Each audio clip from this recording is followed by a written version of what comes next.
Од ден во ден граѓаните на Струмица дишат се позагаден воздух. Ситуацијата секојдневно се влошува.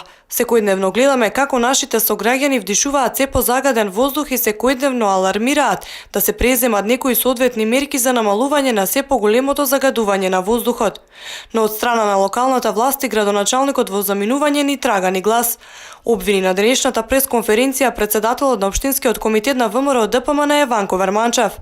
Според него, во овие 11,5 години додека СДСМ и ЗАЕВ се на власт во Струмица, немаат преземено никакви мерки и проекти за заштита на граѓаните од се поголемото загадување.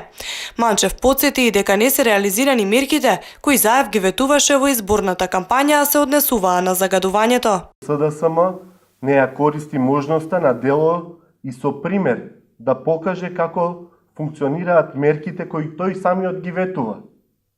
Како да му се верува кога тој тоа не го применува во својата Струмица, камоли во другите градови.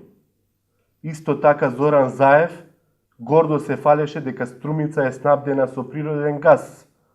Зошто струмичани се уште не го користат овој природен енерген за затоплување? Затоа што економски не им е исплатливо. Струмичани плаќаат најскапо природен газ во цела Европа. Манчев на денешниот прес зборуваше и за вчерашниот хаос во Струмица кој настана поради снегот, кога поголем дел улици беа отсечени, а имаше и проблем со доводот на струја. Беше врвот на лицемерието.